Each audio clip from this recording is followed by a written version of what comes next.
어머님, 괜찮으세요? 많이 놀랐어요. 응, 좀 어지럽긴 하지만 괜찮아. 다행이네요. 그런데 어머님, 내일 아이들은 어떡하죠? 제가 내일 출장을 가야 해서요. 미경아, 나 지금 병원에 있잖아. 네, 알아요. 그런데 회사 출장은 미룰 수가 없어서요. 어머님이 많이 아프신 게 아니니까 괜찮으시죠? 많이 아프지 않다고? 의사가 뭐라고 했는지 들었어? 과로라고 하던데요. 푹 쉬시면 금방 나으실 거예요. 어머님, 병원에 계시는 동안 서준이는 어떡하죠? 저 내일 친구 결혼식이 있어서 못 빠져요. 수진아, 나 지금 쓰러져서 병원에 있는데 그게 할 말이야? 구독과 좋아요, 알람 설정 꾹 눌러주세요. 오늘 이야기의 주인공은 73세 이순자 씨입니다.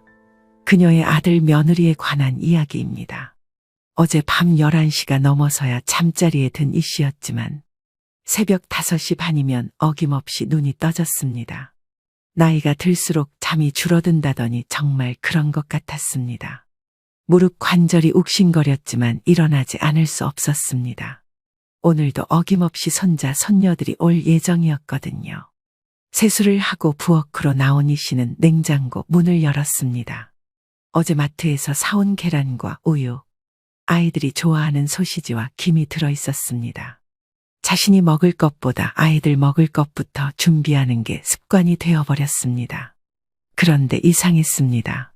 보통 7시에 오는 큰며느리 40세 박미경 씨가 오늘은 벌써 6시 반에 문을 두드렸습니다. 어머님, 죄송해요. 오늘 일찍 출근해야 해서요. 문을 열자마자 미경 씨가 예은이와 준호의 손을 잡고 들어왔습니다.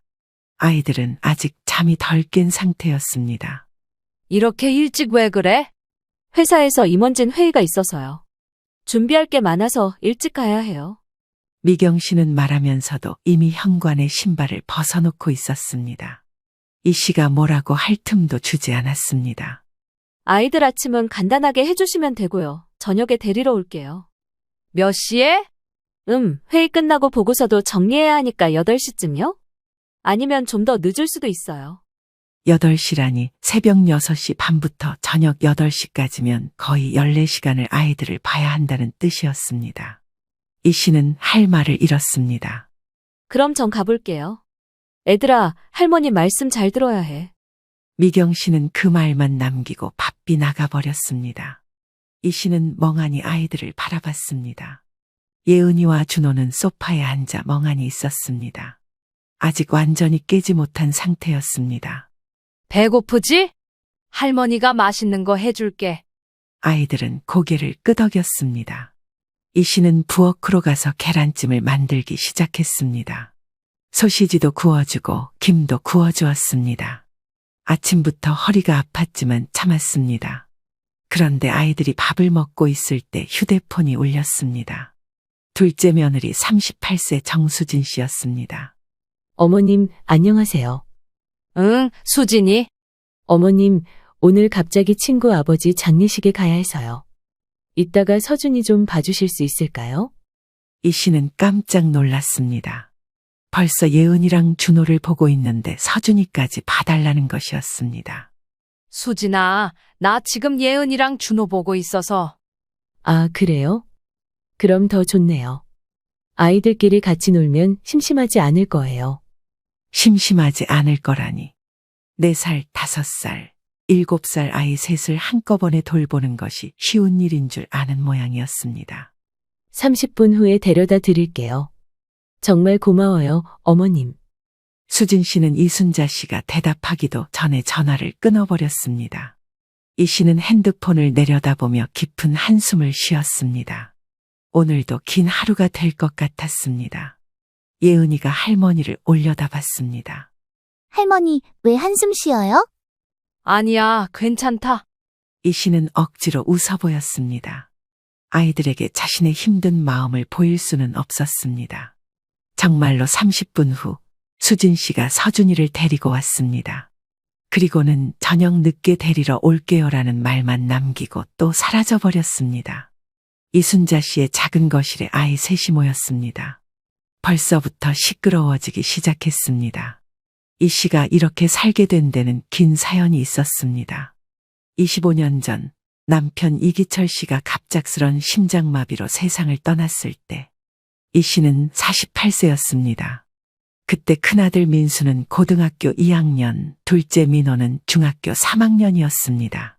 하루아침에 가장을 잃은 가족에게는 절망적인 시간이었습니다. 엄마가 아빠 목까지 해줄게. 걱정하지 마라. 이 씨는 두 아들에게 그렇게 약속했습니다. 그리고 정말로 그 약속을 지켰습니다. 새벽 5시에 일어나 도시락을 싸주고 밤늦게까지 식당에서 설거지 일을 했습니다. 주말에는 청소 일도 했습니다. 손에 굳은 살이 박이고 허리가 아픈 것도 참았습니다. 아들들이 친구들 앞에서 주눅 들지 않게 하려고 학용품 하나라도 좋은 걸 사주려고 했습니다. 큰아들 민수는 공부를 잘했습니다. 집안 형편이 어려워도 성적은 늘 상위권이었습니다. 이 씨는 민수가 자랑스러웠습니다. 우리 민수는 정말 똑똑해. 아빠 닮았나 봐. 반면 둘째 민호는 형과는 달랐습니다. 공부보다는 친구들과 놀기를 좋아했고 성적도 중간 정도였습니다. 하지만 성격이 밝고 사람들을 잘 따랐습니다. 민호는 성격이 좋으니까 나중에 잘 될 거야. 이 씨는 두 아들을 다르게 대하지 않으려고 노력했습니다. 둘 다 소중한 자식이었으니까요. 민수는 대학에 장학금을 받고 들어갔습니다. 공과대학에서 열심히 공부해서 대기업에 취직까지 했습니다. 이 씨는 정말 기뻤습니다. 고생한 보람이 있네. 우리 민수 덕분에 이제 좀 살 것 같다. 민호도 대학은 갔지만 성적이 좀 아쉬웠습니다.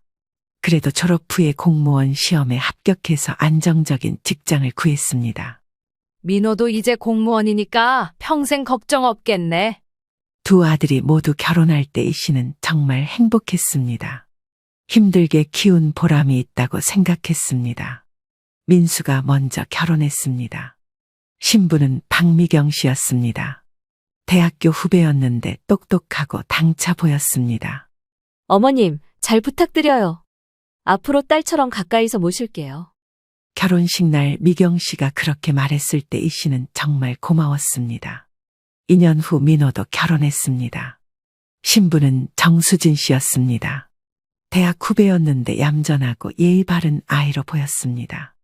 어머님, 지금까지 고생 많이 하셨어요. 이제 편히 쉬세요. 수진 씨의 말에 이 씨는 눈물이 날 뻔했습니다. 정말 이제 편히 쉴 수 있을 것 같았습니다. 하지만 현실은 달랐습니다.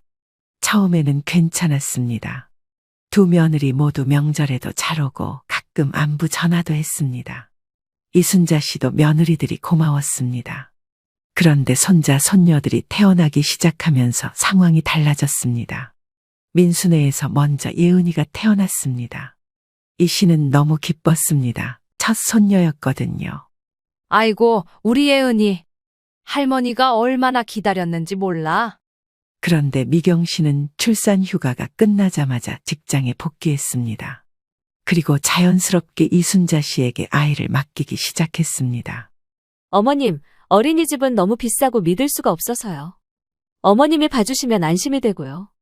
처음에는 가끔이었습니다. 일주일에 2~3번 정도였죠. 이순자 씨도 손녀가 예뻐서 기꺼이 봐줬습니다. 그 다음 해에는 준호가 태어났습니다. 그리고 민호네에서도 서준이가 태어났습니다. 수진 씨도 직장에 복귀하면서 같은 일이 반복되었습니다.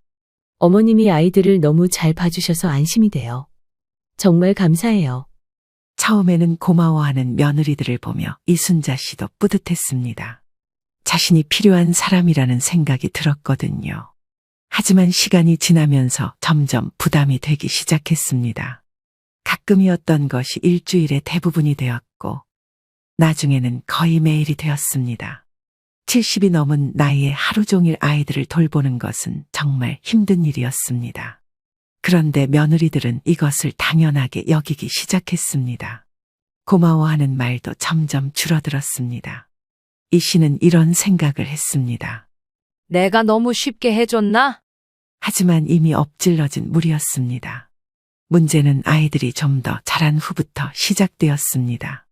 예은이가 5살, 준호가 3살, 서준이가 2살이 되었을 때였습니다.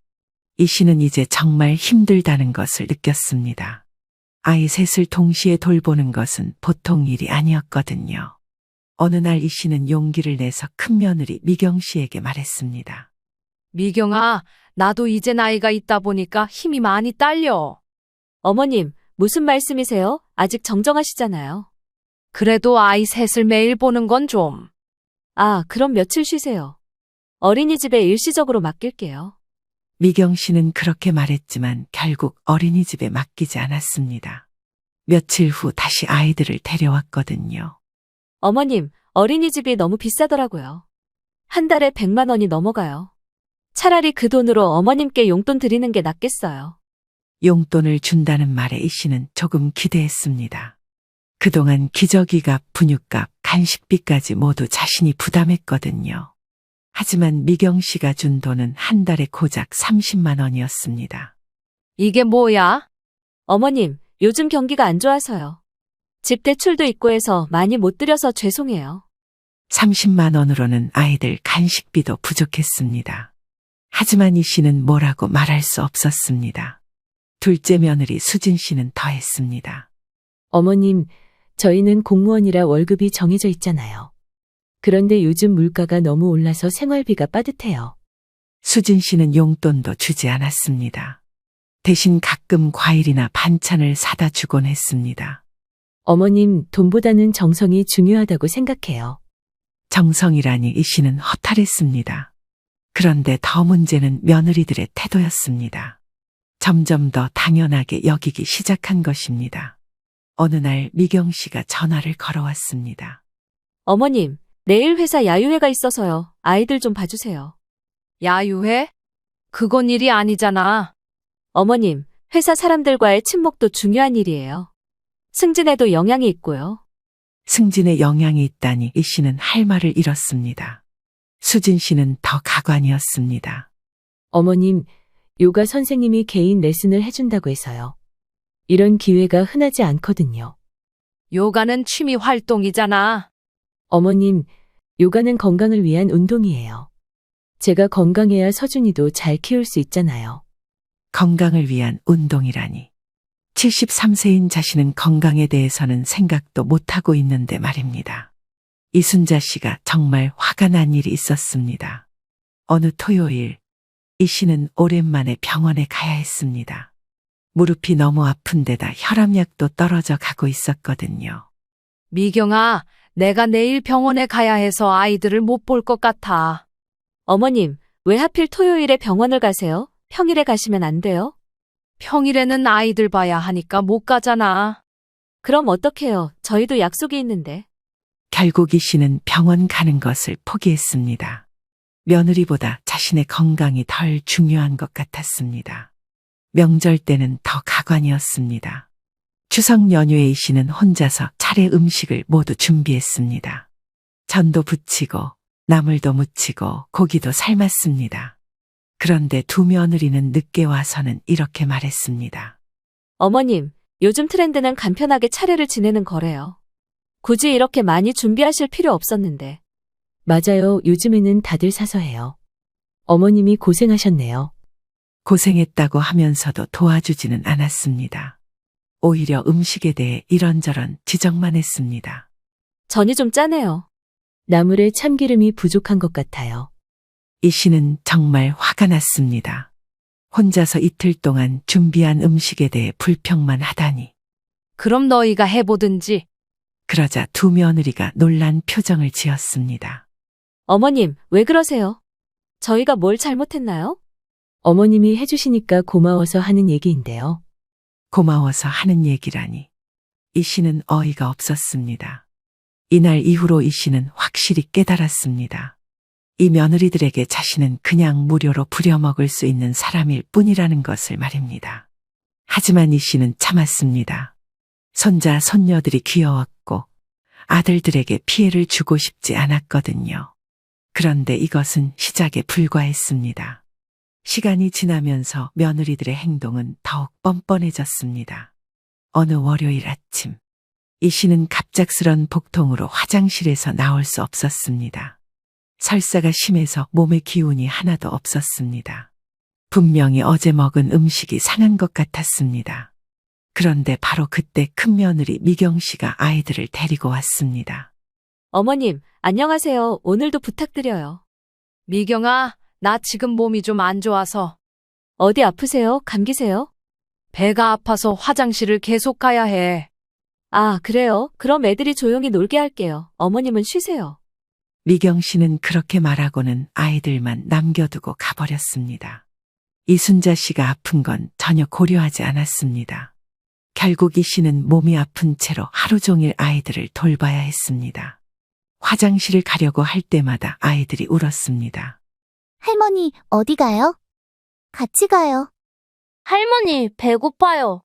이 씨는 정말 힘들었지만 참았습니다. 둘째 며느리 수진 씨는 더했습니다. 수진 씨는 요즘 골프에 빠져 있었습니다. 주말마다 골프장에 가고 평일에도 연습장에 갔습니다. 어머님, 골프가 정말 재미있어요. 운동도 되고 사람들도 만나고.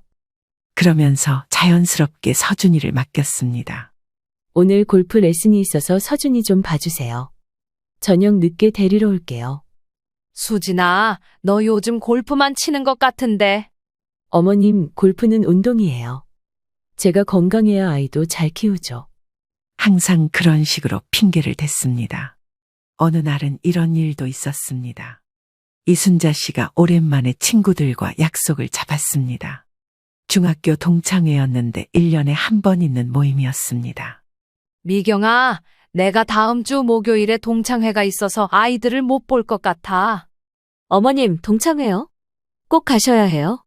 1년에 한 번 있는 모임인데. 어머님, 저 그날 중요한 프레젠테이션이 있어서 못 빠져요. 부장님이 오시는 날이거든요. 결국 이 씨는 동창회를 포기했습니다. 친구들에게 갑자기 아파서 못 간다고 거짓말을 해야 했습니다. 며느리들은 자신들의 일정은 절대 미루지 않으면서 이순자 씨의 일정은 전혀 중요하게 생각하지 않았습니다. 더 가관인 것은 아이들 돌봄에 대한 지시까지 하기 시작한 것이었습니다. 어머님, 예은이 간식은 과자 말고 과일로만 주세요. 비만이 걱정돼서요. 서준이는 낮잠을 2시간은 재워주세요. 안 그러면 밤에 안 자거든요.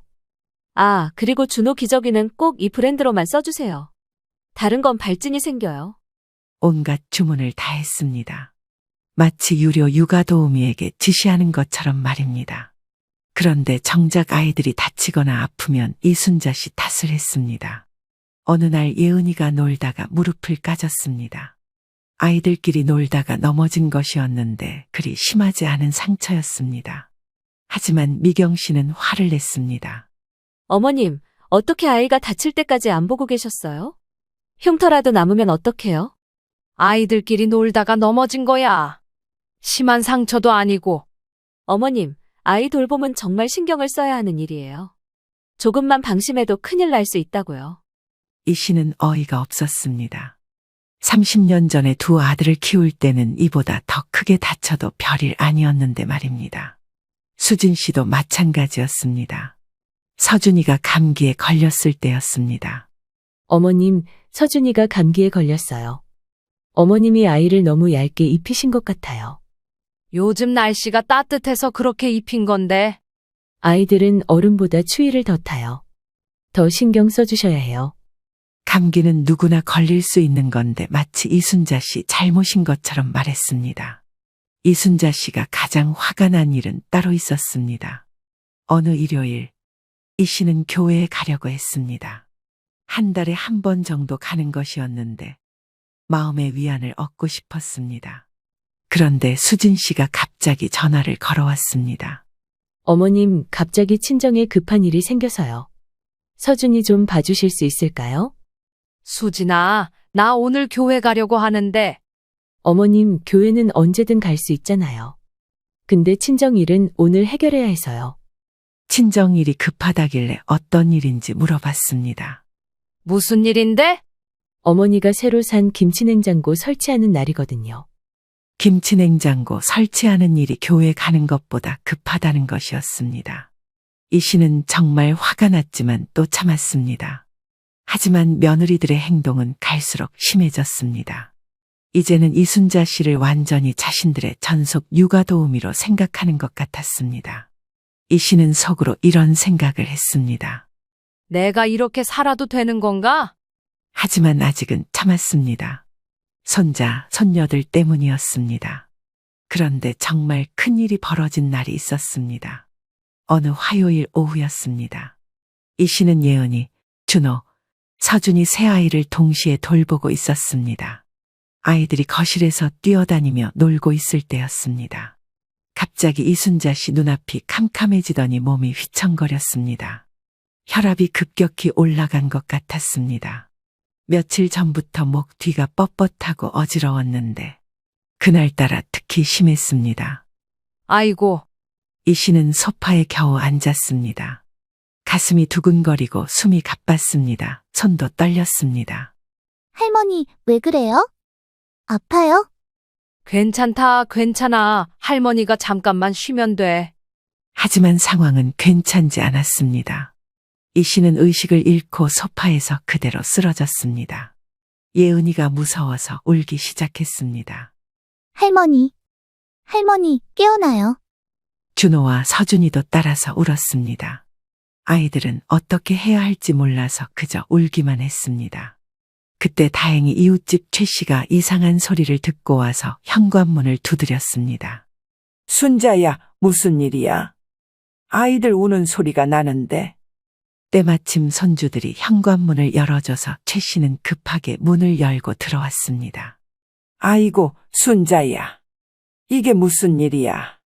최 씨는 즉시 119에 신고했습니다.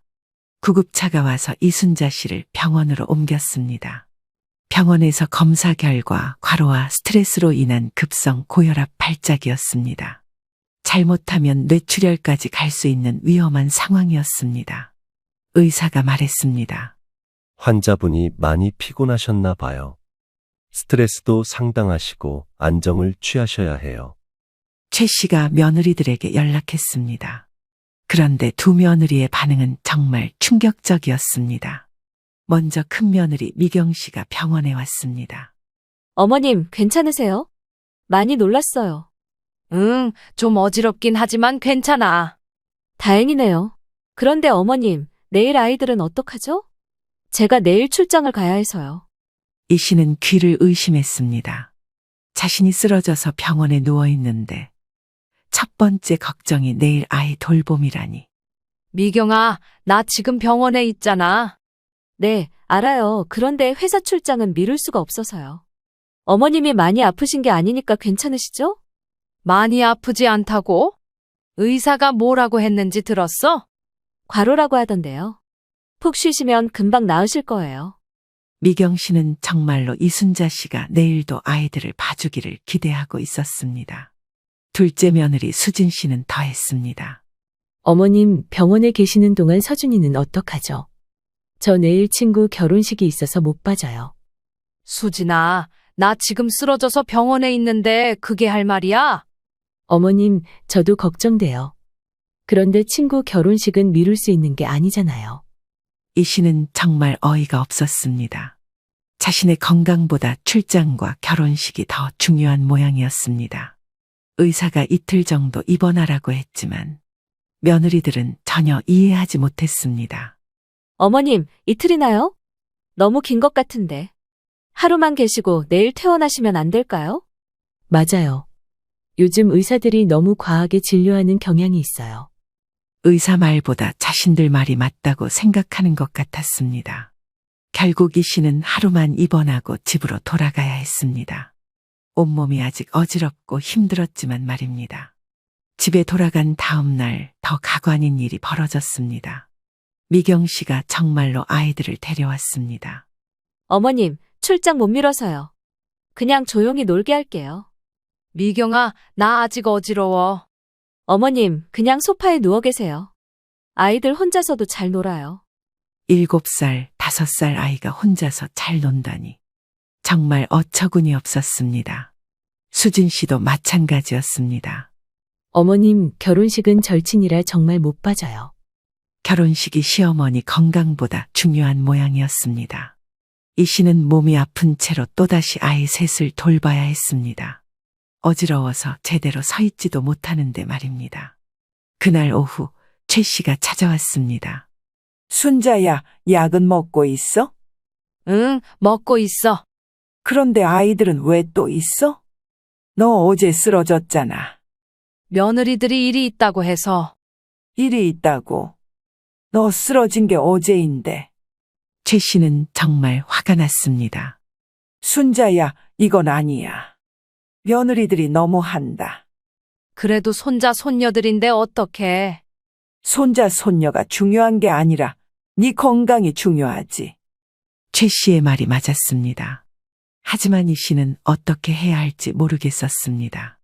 그날 밤, 이 씨는 침대에 누워서 깊은 생각에 빠졌습니다. 내가 정말 이렇게 살아야 하나? 이제는 정말 한계였습니다. 이순자 씨가 쓰러진 지 일주일이 지났지만 며느리들의 태도는 전혀 달라지지 않았습니다. 오히려 더 심해졌습니다. 큰 며느리 미경 씨는 이제 아예 연락도 없이 아이들을 데려오기 시작했습니다. 어느 토요일 오전 7시, 이순자 씨가 아직 잠들어 있을 때 초인종이 울렸습니다. 어머님, 안녕하세요. 갑자기 회사에 나가야 해서요. 토요일인데 무슨 회사야? 긴급 프로젝트가 생겨서요. 예은이랑 준호 부탁드려요. 미경 씨는 말만 하고 아이들을 밀어넣고는 급하게 사라졌습니다. 이순자 씨가 거절할 틈도 주지 않았습니다. 그런데 저녁에 우연히 알게 된 사실이 충격적이었습니다. 이웃집에 사는 김 할머니가 말했습니다. 순자야, 너네 큰며느리 오늘 백화점에서 봤는데? 친구들이랑 쇼핑하던데? 긴급 프로젝트라며 아이들을 맡기고는 친구들과 쇼핑을 하고 있었던 것입니다. 이 씨는 그제서야 깨달았습니다. 미경 씨가 거짓말을 한 게 이번이 처음이 아니라는 것을 말입니다. 둘째 며느리 수진 씨는 더 가관이었습니다. 어머님, 서준이가 요즘 낯가림이 심해져서 어린이집을 못 보내겠어요. 그러면서 매일 서준이를 맡겼습니다. 하지만 일주일 후 수진 씨가 친구와 통화하는 소리를 우연히 들었습니다. 어린이집 비용이 너무 비싸더라고. 차라리 시어머니가 공짜로 봐주시는 게 낫지. 낯가림 때문이 아니라 돈 때문이었던 것입니다. 이 씨는 정말 화가 났습니다. 거짓말까지 해가며 자신을 이용하고 있었던 것입니다. 그런데 더 심각한 문제가 있었습니다. 이순자 씨의 건강이 점점 악화되고 있었던 것입니다. 병원에서 받아온 혈압약을 먹고 있었지만 스트레스 때문에 효과가 별로 없었습니다. 밤에도 잠을 제대로 잘 수 없었습니다. 무릎 관절도 더 아파졌습니다. 아이들을 따라다니며 돌보느라 무리를 했기 때문입니다. 어느 날 밤, 이 씨는 가슴이 답답해서 잠을 이룰 수 없었습니다. 이러다가 정말 큰일 나겠네.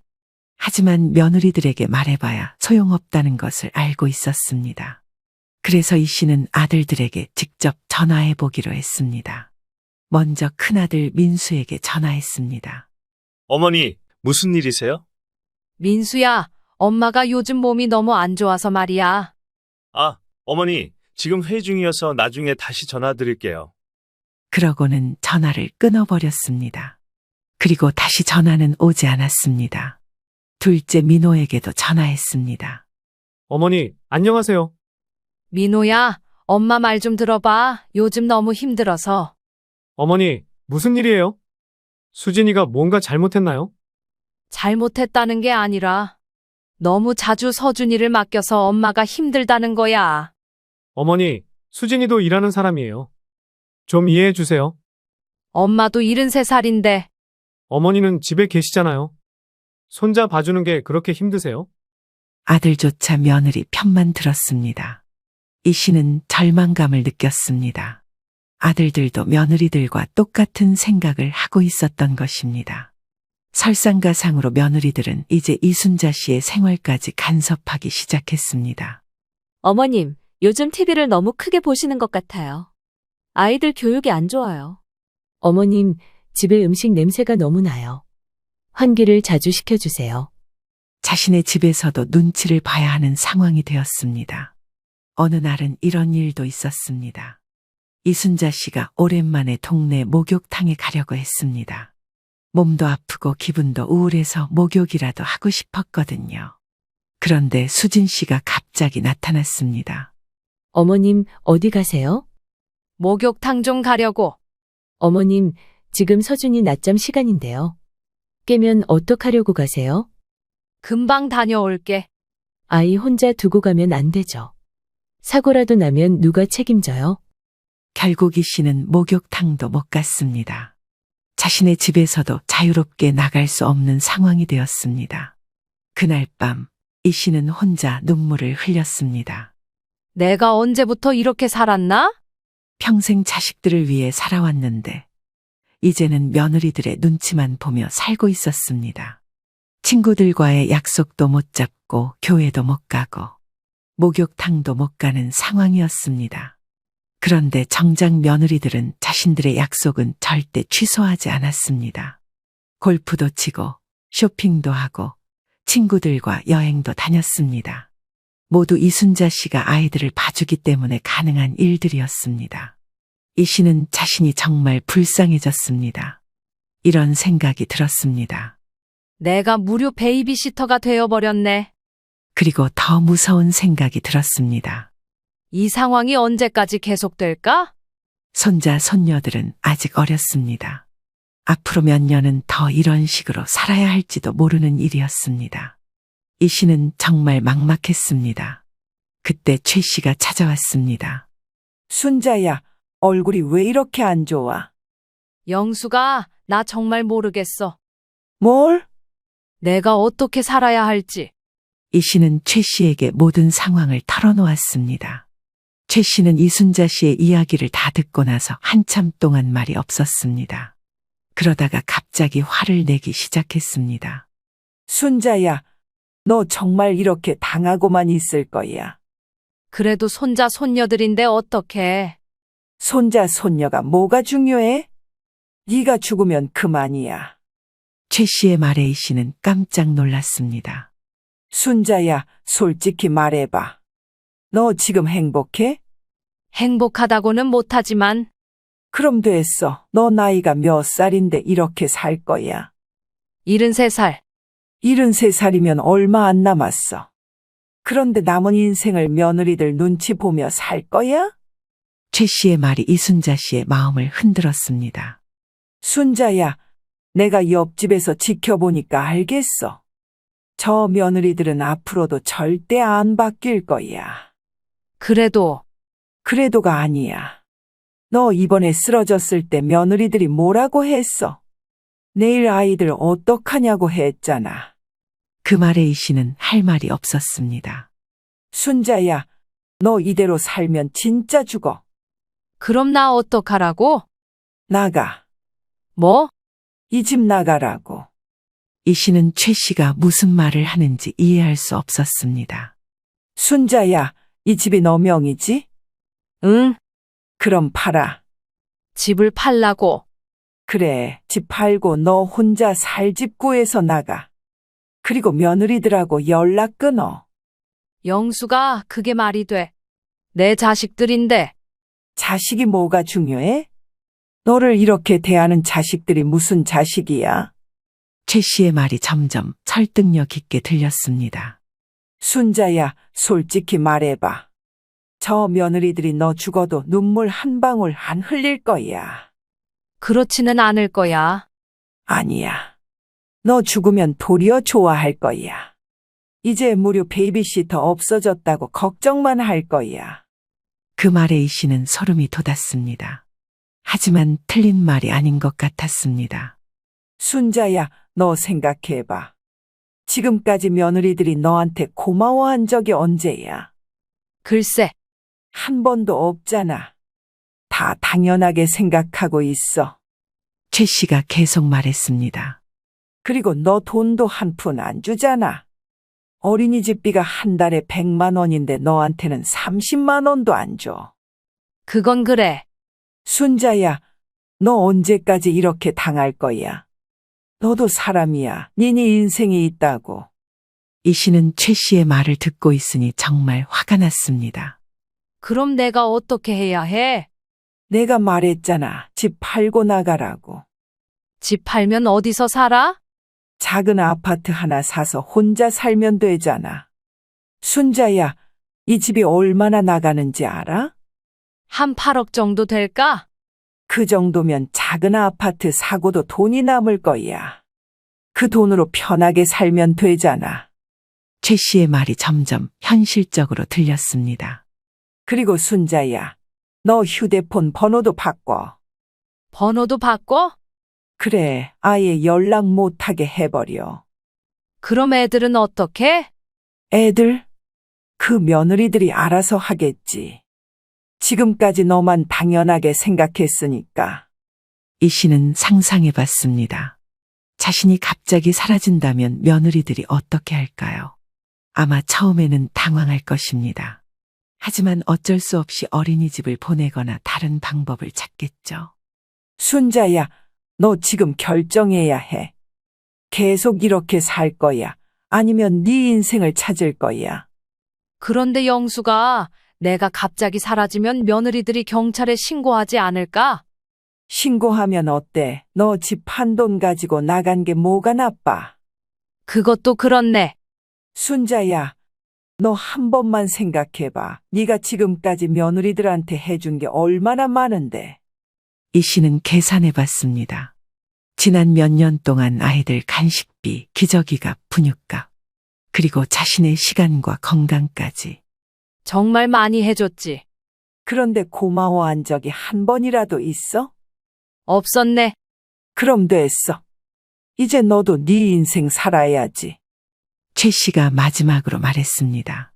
순자야, 부동산 중개업소 아는 데가 있어. 김 사장이라고 착한 사람이야. 내가 소개해 줄게. 정말? 그래. 그리고 순자야, 너 혼자 사는 게 얼마나 좋은지 몰라. 아무 눈치 안 보고 TV도 마음대로 보고, 목욕탕도 마음대로 가고. 이 씨는 상상해 봤습니다. 아무도 없는 조용한 집에서 혼자 차 마시며 TV를 보는 모습을. 정말 오랫동안 꿈꿔보지 못했던 일이었습니다. 영수가 내가 정말 그럴 수 있을까? 당연하지. 너도 사람이야. 내 인생이 있어. 그런데 아들들한테는 뭐라고 하지? 아무 말도 하지 마. 그냥 사라져버려. 편지라도 남겨야 하지 않을까? 편지 남기면 뭐해? 어차피 안 읽을 텐데.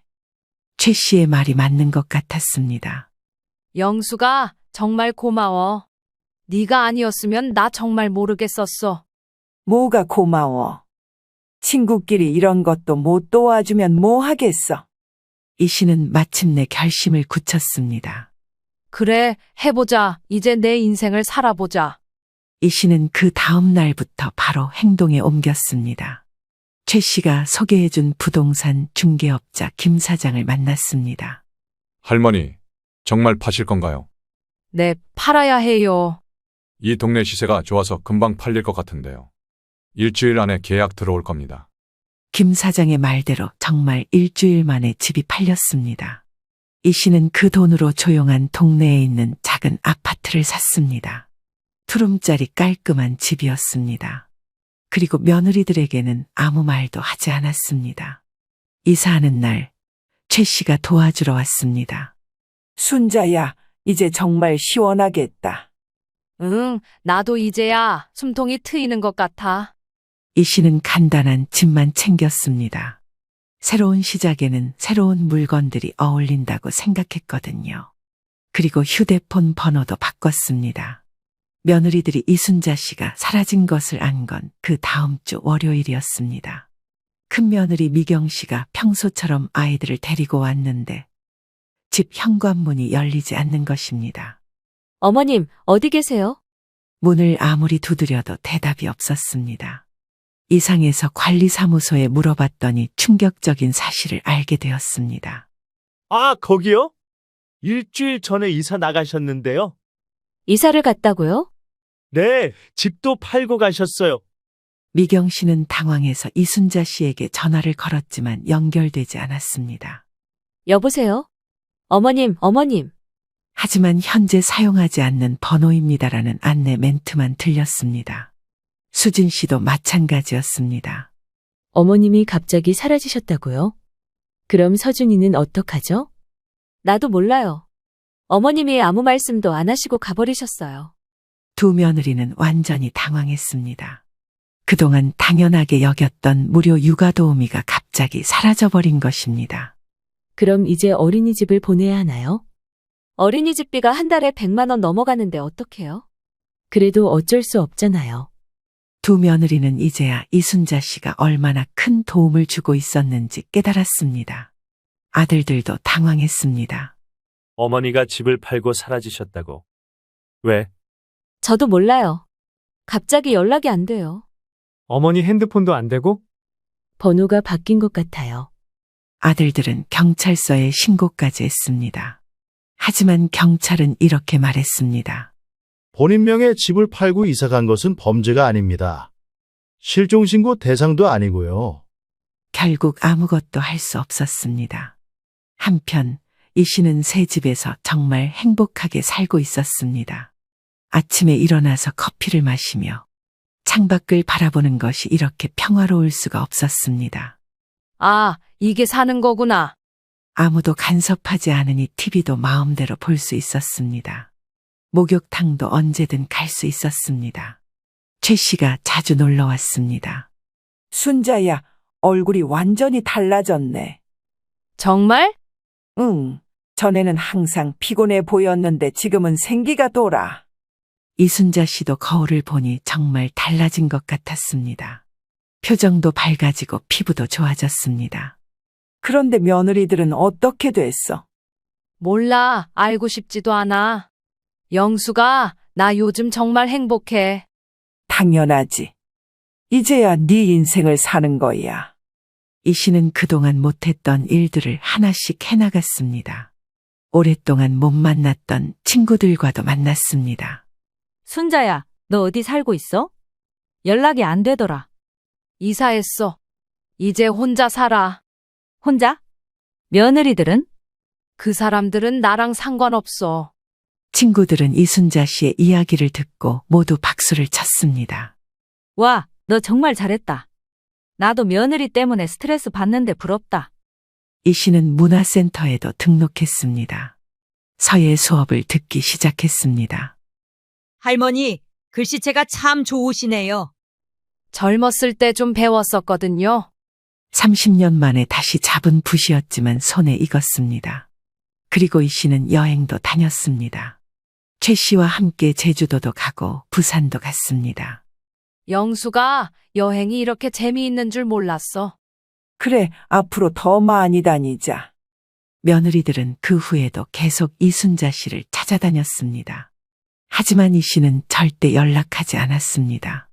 어느 날 우연히 마트에서 큰 며느리 미경 씨와 마주쳤습니다. 어머님, 여기 계셨네요. 하지만 이 씨는 모르는 사람인 척했습니다. 누구세요? 어머님, 저 미경이에요. 모르는 분인데요. 그리고 그냥 지나가 버렸습니다. 미경 씨는 그 자리에서 울음을 터뜨렸습니다. 하지만 이 씨는 돌아보지 않았습니다. 이제 이 씨는 정말 자유로운 사람이 되었습니다. 73세에 찾은 새로운 인생이었습니다. 이제야 진짜 내 인생을 사는 것 같아. 가끔 손자, 손녀들이 그립기는 했습니다.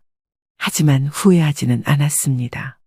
자신을 이용만 하려던 며느리들과는 더 이상 엮이고 싶지 않았거든요. 이 씨는 매일 아침 일어나서 이렇게 생각했습니다. 오늘도 내가 하고 싶은 일을 하며 살자. 그리고 정말로 그렇게 살았습니다. 이제야 진짜 자신만의 삶을 되찾은 이순자 씨였습니다. 김현희 고객님 맞으시죠? 담보대출 연체가 장기화되어 부동산 경매 절차가 진행됩니다. 경매요? 무슨 말씀이세요? 아직도 시간이 남은 거 아니었나요? 이미 여러 차례 안내드렸습니다. 기한 내 변제가 되지 않아 불가피한 절차입니다. 여보, 우리 집 경매 들어간대. 그래, 올게 왔네. 이제 더 이상 버틸 돈도 없고 선택지도 없다. 안녕하세요. 저는 올해 62, 이름은 김연희입니다. 하나뿐인 아들이 사업하면서 계속 도와달라 했는데 결국 이렇게 되었네요. 오늘 이야기 끝까지 들어주시고 시청자 여러분들의 의견을 아래 댓글에 부탁드립니다. 그날은 평범한 하루였습니다. 아침 일찍 일어나 남편과 함께 조촐한 아침 식사를 마치고 여느 때처럼 집안을 정리하고 있었죠.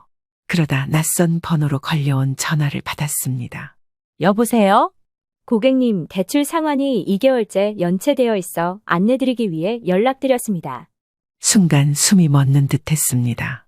생전 빚이라고는 없이 살아온 저였는데 느닷없이 대출 상환이라는 말을 들으니 덜컥 겁부터 나더군요. 대출이요? 저희는 대출을 받은 적이 없는데요. 아드님 명의 사업자금 대출 관련 건입니다. 담보로 제공된 부동산에 문제가 생길 수 있어 꼭 확인 부탁드립니다. 심장이 내려앉는 소리가 들리는 것 같았습니다. 담보, 부동산, 연체 그 모든 단어가 제 귓가를 무겁게 때렸습니다. 돈이 없으면 없는 대로, 여유가 있으면 늘 저축을 했고 항상 아끼며 사는 게 몸에 배어 있었기에 남들이 보기엔 어쩔지 몰라도 부족함 없는 삶을 살았습니다. 하나밖에 없는 아들을 잘 키우는 게 유일한 낙이라고 할 정도로 빚 없이 유복한 환경에서 자라게 해주고 싶었기 때문입니다. 하지만 갑자기 생겨버린 상황 때문에 도무지 정신을 차릴 수 없더군요. 그렇게 저는 수화기를 든 채 한참 동안 말을 잇지 못했습니다. 전화기를 끊자마자 저는 손에 들고 있던 접시를 탁자에 툭 내려놓았습니다. 심각한 표정으로 안절부절 못하는 저를 보더니 남편이 깜짝 놀라 물었습니다. 왜 그래? 무슨 일 있어? 은행에서 대출 연체됐다고 연락이 왔어. 아들 사업건이라는데 도대체 무슨 소리인지 모르겠네. 뭐, 대출? 우리가 대출을 한 적이 없는데. 저는 떨리는 손으로 자세히 들은 내용을 설명했습니다. 은행에서 말했던 대출은 아들 현우가 사업을 시작할 때 담보로 우리 집을 잡혔던 그 계약이었습니다. 사실은 이러했습니다. 1년 반 전 아들 현우는 저희 부부를 찾아왔습니다. 눈이 반짝이는 얼굴로 말했죠. 엄마, 아빠, 드디어 사업 아이템을 찾았어요. 사업? 무슨 사업? 미국에서 배운 걸 살려서 온라인 유통업을 하려고요. 요즘 한국에도 대박나는 사람들이 많대요. 아들의 눈빛은 확신에 차 있었습니다. 그 모습에 저희는 고민했습니다. 현우가 외국까지 유학을 다녀온 것도 저희 지원 덕분이었고 결혼할 때도 큰 돈을 들였죠. 어려서부터 하고 싶은 게 있으면 아낌없이 지원해 주었고 아들이라고 하나 있는데 잘 사는 거 보는 게 낙이라는 생각을 살아왔습니다. 이제는 결혼해서 자리를 잡고 잘 살고 있으니 저희도 저희만의 삶을 살아야겠다 생각하고 있었죠. 그런데 또 다시 사업을 운운하며 저희에게 바라는 게 많은 듯 했습니다. 사업이면 위험한 거 아니니? 차라리 회사 다니는 건 어때? 엄마, 세상은 변했어요. 월급쟁이는 답이 없어요. 이건 진짜 기회라니까요. 저도 현우 오빠 믿어요. 저희 둘이 열심히 하면 엄마 아빠 기대에 꼭 보답할게요. 며느리 서연이까지 그렇게 나서니 결국 저희는 마음을 꺾을 수 없었습니다. 그럼 대출은 너희가 책임져야 한다. 알겠지? 네, 절대 피해 안 드릴게요. 그 말을 믿었습니다. 믿었기에 집을 담보로 대출을 받도록 허락했습니다. 아들이 자신감에 가득 차 있었고 그동안 살아오며 속 썩인 적 없었기에 알아서 잘하겠거니 싶었습니다. 하지만 그렇게 세운 믿음이 은행 한 통화에 무너졌습니다. 현우한테 전화해봐. 지금 당장. 화가 난 남편은 얼굴이 굳어 있었습니다. 저는 떨리는 손으로 아들에게 전화를 걸었습니다. 현우야, 대출 연체됐다고 은행에서 전화 왔다. 무슨 일이야? 전화 온 사람 말로는 2달치가 밀렸다고 하는데 너 돈 안 냈니? 잠시 정적이 흐른 뒤 아들의 목소리가 들렸습니다. 아, 그거요? 요즘 사업이 좀 어려워서요. 곧 정리할게요. 정리? 언제? 조금만 기다려주세요. 별일 아니에요. 별일 아니라고? 우리 노후를 담보로 잡은 대출이 별일 아니라고? 말문이 막혔습니다. 당장 연체된 이자를 갚지 않으면 담보로 잡힌 집이 경매에 넘어가 길거리에 나앉게 될 상황인데도 아들은 그저 별일 아니라는 듯한 말투로 말했습니다. 현우야, 그 집 우리 집이야. 너희 집이 아니야. 엄마 아빠 은퇴하고 나서 이거 하나 남은 건 너도 잘 알잖니. 그동안 돈이 좀 많이 들어갔어? 우리 이 집 없으면 안 된다, 응? 안다니까요. 엄마, 걱정 마세요. 나중에 잘 될 거예요. 엄마 아들 못 믿어요? 저 한다면 하는 사람인 거 아시잖아요. 그날 밤 남편과 저는 말없이 밥을 먹었습니다. 수저 소리만 어색하게 울릴 뿐 그 누구도 먼저 말을 꺼내지 않았습니다. 뜬 눈으로 밤을 지새고 다음 날 날이 밝자마자 저희는 은행을 찾았습니다.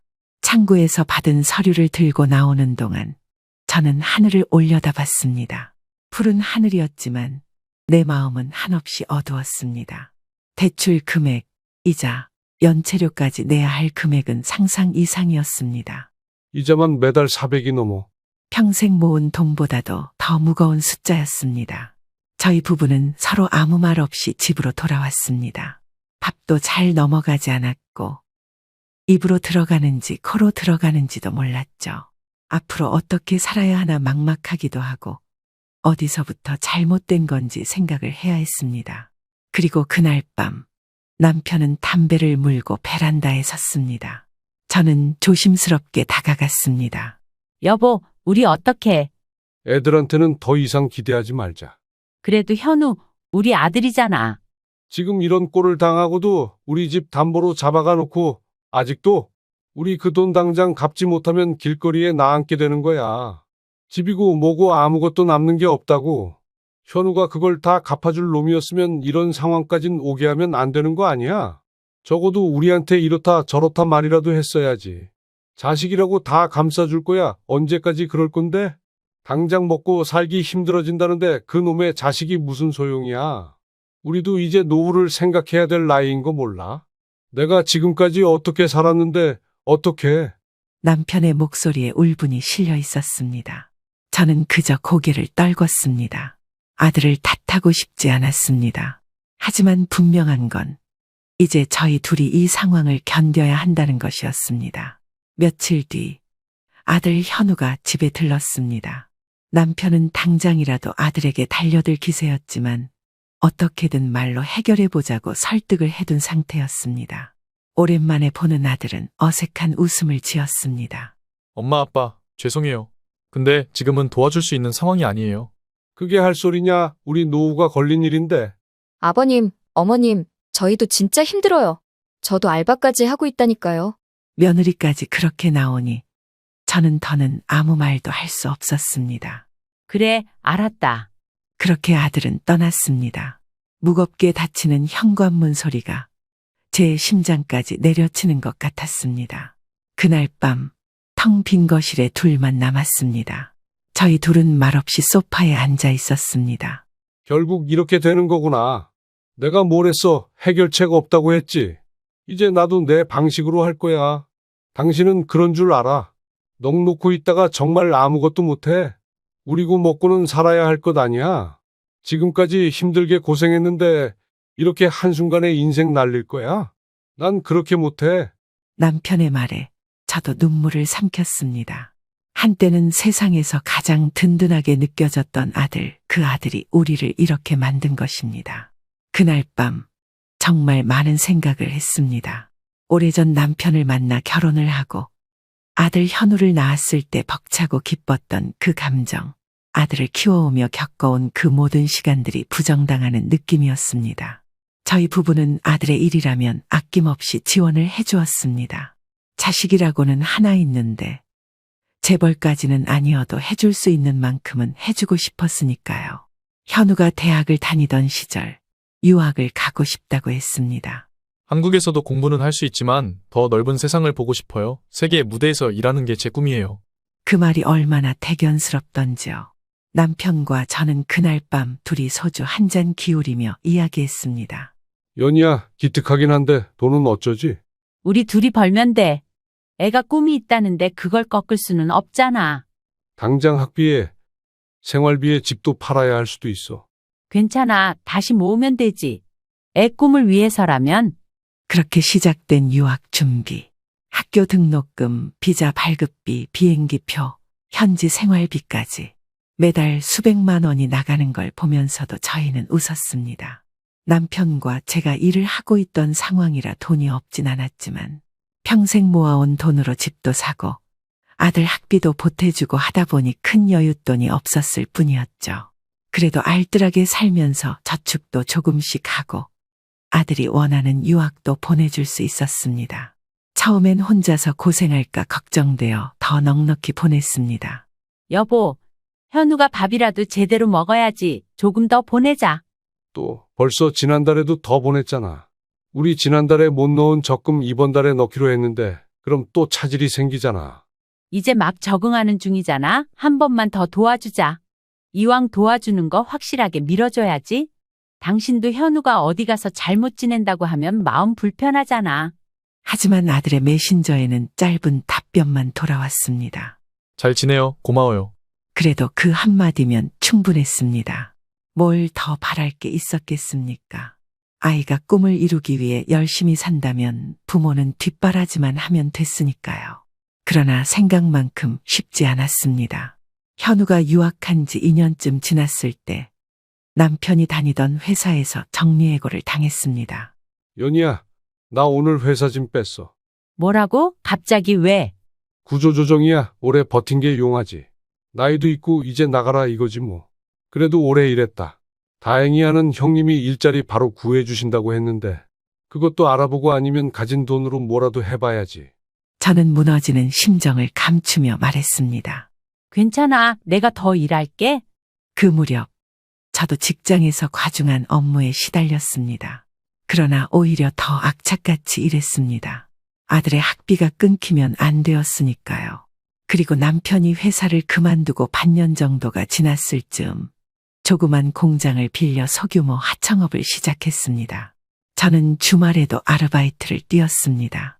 나름 건강관리에 신경 쓰며 지냈다고 생각했는데 제대로 쉴 시간도 없이 일을 하다 보니 몸이 상하지 않을 수 없었습니다. 툭 하면 허리가 아팠고 병원 가는 돈도 아까워 진통제를 먹거나 집에서 찜질을 하며 버텨냈습니다. 요즘 허리 괜찮아? 괜찮아. 참을 만해. 거짓말이었습니다. 허리 디스크로 몇 번이나 병원 신세를 졌지만 치료비조차 아까웠습니다. 모든 돈이 현우에게 갔습니다. 어떤 다른 생활비를 줄여야 했습니다. 현우야, 이 달엔 조금 늦게 송금할게. 미안해. 괜찮아요. 알아서 할게요. 그래도 불만 한마디 없던 아들이 고마웠습니다. 그래서 저희가 더 많이 보내줘야 한다고 생각했습니다. 그렇게 인고의 시간, 5년이라는 시간이 흐른 뒤 드디어 아들이 졸업했습니다. 저희는 비행기를 타고 먼 나라까지 날아갔습니다. 졸업식 당일, 현우는 환하게 웃으며 우리를 맞았습니다. 엄마, 아빠, 여기까지 와줘서 고마워요. 현우야, 네가 자랑스럽다. 저는 눈물을 흘리며 아들을 껴안았습니다. 그날만큼은 모든 고생이 보상받는 것 같았습니다. 이 고생쯤은 이 순간을 위해서라면 충분히 가치 있다고 믿었습니다. 졸업 후에도 현우는 한국으로 돌아오지 않았습니다. 미국에서 경력을 쌓겠다고 했습니다. 저희는 기꺼이 허락했습니다. 그래, 네가 하고 싶은 대로 해라. 아직 젊잖아. 감사해요. 진짜 열심히 할게요. 하지만 시간이 지날수록 보내는 돈은 줄지 않았습니다. 월급이 적다며 생활비를 보태달라는 연락이 왔습니다. 그래도 이해했습니다. 젊은 시절엔 누구나 힘든 거라고 생각했으니까요. 그러던 어느 날 현우가 결혼 소식을 전했습니다. 엄마, 아빠 결혼하려고 해요. 결혼? 벌써? 서연이랑 엄마 아빠도 잘 아시잖아요. 미국에서 함께 지내면서 더 확신이 들었어요. 저희는 환영했습니다. 결혼식 비용은 거의 전액 저희가 댔습니다. 신혼집 보증금도 보태줬습니다. 그때도 돈을 아끼지 않았습니다. 결혼은 축복이야. 돈 걱정은 하지 마. 그동안 일하면서 모은 돈도 있고 이제 현우도 자기 앞가림은 하니 부담 좀 던다고 생각하자. 어차피 아들 장가 보내면서 뭐라도 해줄 생각이었잖아. 딱 여기까지니까. 그 말 한마디에 남편은 가만히 눈시울을 닦았습니다. 저희는 믿었습니다. 현우가 공부하고 사랑하고 가정을 꾸려나가는 과정을 말없이 지원했습니다. 현우는 잘할 거야. 응, 우리 고생한 보람 있을 거야. 하지만 그 믿음은 어쩌면 단순한 부모의 자기 위안이었는지도 몰랐습니다. 하지만 취업한 지 2년 정도가 흐른 시점, 돌연 퇴사 소식을 알렸습니다. 어느 정도 사회 경험을 했으니 사업이라는 것을 한번 해보겠다고 말입니다. 조금이라도 더 나은 삶을 살겠다고 선택한 것이니 잘하리라 믿었습니다. 하지만 아들이 사업을 시작하고 몇 달 뒤 연락하는 빈도가 점점 줄었습니다. 요즘 현우한테 전화 와? 별로 뭐 바쁘겠지. 남편은 대수롭지 않게 말했지만 저는 어쩐지 마음이 불편했습니다. 예전엔 한 주라도 연락이 없으면 먼저 전화를 걸어왔던 아들이었습니다. 이제는 한 달이 넘어가도 소식 한 통 없는 게 당연해졌습니다.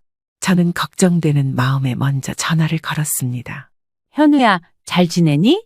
네, 엄마, 조금 바빠서요. 나중에 연락드릴게요. 짧은 대답 그리고 끝나버린 통화. 어느새 제가 아들 인생의 방해가 되는 존재가 된 걸까요? 그런 생각마저 들었습니다. 참다 못해 어느 날 저희는 아들 부부가 운영하는 사무실을 찾아갔습니다. 비좁은 오피스텔 그 안에 현우와 서연이 그리고 몇 명의 직원들이 있었습니다. 엄마, 아빠, 여기까지 오셨어요? 여긴 그냥 임시 사무실이에요. 조만간 확장할 거예요. 현우의 얼굴은 해쓱했습니다. 서연 역시 표정이 밝지 않았습니다. 괜찮은 거냐? 얼굴이 많이 안 좋아 보이는데. 괜찮아요. 그냥 요즘 일이 많아서 그래요. 그날 저희는 커피 한 잔도 대접받지 못했습니다. 짧은 인사를 나눈 후 아들은 곧 회의가 있다며 우리를 돌려보냈습니다. 집으로 돌아오는 길 남편은 말없이 운전대를 잡고 있었습니다. 여보, 뭔가 이상하지 않아? 티를 안 내려고 해도 다 보이더라. 얼마 지나지 않아 현우에게서 연락이 왔습니다. 엄마, 아빠, 이번에 급하게 자금이 좀 필요해요. 얼마나 필요한데? 일단 3천만 원만요. 금방 매출 올려서 갚을게요. 저희는 다시 한번 적금을 깼습니다. 남편은 무표정으로 통장 잔고를 확인했습니다. 이제 더는 없다고 해라. 그래도 지금 힘든데 외면할 순 없잖아. 도와줄 수 있을 때 도와줘야지. 당신이 매번 이러니까 자꾸 우리한테 기대는 거 아니야. 내가 말했지, 도와주는 건 지난번이 마지막이라고 했잖아. 결혼하면서 여윳돈도 줬는데 지금까지 보태준 거 그거 다 우리 노후 자금인 건 알지? 알겠어, 미안해. 이제 더는 보내주는 일 없을 거야. 마지막이라고 내가 약속할게. 저는 그렇게 남편의 잔소리를 들으면서도 또 돈을 보냈습니다. 아들을 믿었기 때문이었습니다.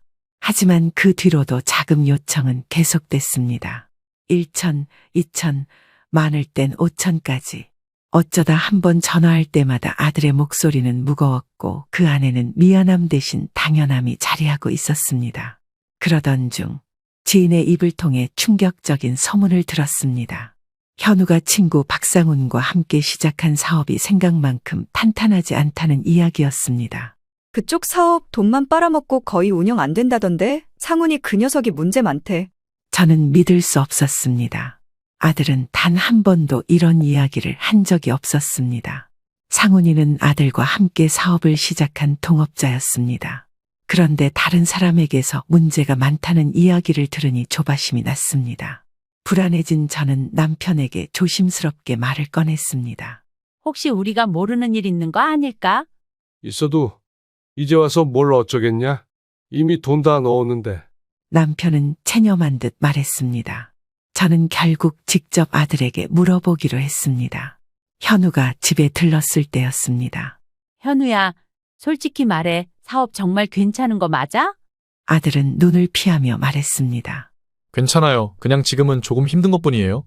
혹시 상훈이랑 문제 있는 거야? 아니에요. 그런 소문 믿지 마세요. 상훈이 형 믿을 수 있어요.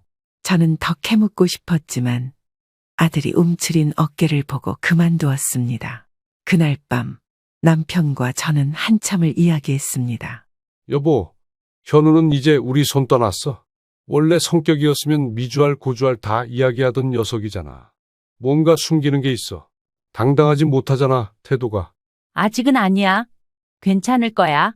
그렇게 생각하자. 저는 스스로를 위로했습니다. 하지만 마음속 한구석에서는 이미 불안의 씨앗이 자라고 있었습니다. 며칠 후 현우는 또다시 돈을 요청하며 차용증을 보내왔습니다. 엄마, 이번에는 정식으로 문서도 쓸게요. 문서에는 간단한 금액과 상환 계획이 적혀 있었습니다. 저는 그 종이를 보며 씁쓸하게 웃었습니다. 서류 한 장이 우리의 헌신을 증명할 수 있을까요? 남편은 조용히 문서를 내려놓았습니다. 저걸 믿고 돈을 또 보내라는 거냐? 그래도 우리 아들이잖아. 남편은 긴 한숨을 내쉬었습니다. 이제는 저에게 잔소리를 할 힘도 없는 것 같았습니다. 저는 결국 다시 통장으로 돈을 보냈습니다. 그렇게 돈을 보내니 좀 나아질 것 같은 기미를 보이다가도 어느 순간엔 좋지 않은 소식이 들려오곤 했습니다. 그렇게 초조해하고 있는데 오히려 아들은 저희를 안심시키기는커녕 거리를 두는 듯 했죠. 전화는 줄었고 방문도 뜸해졌습니다. 요즘 현우 연락 와? 바쁜가 보지. 남편은 무심하게 답했지만 저도 알았습니다. 바빠서가 아니라 피하고 있는 것이라는 걸. 어느 날 저녁 남편이 조용히 말했습니다. 우리가 너무 많이 퍼졌나 봐. 아니야. 부모가 자식 걱정하는 게 죄야? 걱정이 아니라 의존하게 만든 거야. 그 말이 가슴 깊이 박혔습니다. 저희는 아들에게 날개를 달아준 줄 알았습니다. 하지만 그건 스스로 날지 못하도록 만든 족쇄였던 걸까요? 시간이 흘러 어느덧 계절이 3번이나 바뀌었습니다. 현우의 사업은 여전히 불안했습니다. 그동안 또 몇 차례 자금 요청이 있었고 그때마다 저희는 어떻게든 마련해 주었습니다. 다른 사람이 보면 저희 부부가 정말 미련하다고도 할 수 있지만 당장 힘들다고 앓는 소리를 하니 그 꼴을 보지 못했던 거였습니다. 지금 생각해보면 그랬으면 안 됐던 거였죠. 이제 정말 더 줄 돈 없다. 나도 알아. 그런데 정말 뭐가 맞는 건지 모르겠다. 저희는 말끝을 흐렸습니다. 이미 이 상황이 정상은 아니라는 걸 알고 있었습니다. 그러던 어느 날 반찬거리를 사러 동네 슈퍼에 들른 날이었습니다. 오래 알고 지내던 슈퍼 아주머니가 불쑥 말을 꺼냈습니다. 연희 씨, 현우네 회사 말이야. 요즘 이상한 소문 들리던데? 저는 심장이 철렁 내려앉는 기분이었습니다. 무슨 소문이요? 사업 접을 거라던데 박상훈이라는 친구 때문에 일이 엉망이래. 저는 억지로 웃으며 자리를 피했습니다. 하지만 그 말은 머릿속을 떠나지 않았습니다. 며칠 후 남편의 친구에게서도 비슷한 이야기를 들었습니다. 장우야, 들었냐? 상훈이네 사업 투자금 끌어다가 사적으로 썼다더라. 정말이야? 현우는 모른 척 했대. 책임도 안 지고. 집으로 돌아오는 차 안. 저희는 아무 말도 하지 못했습니다.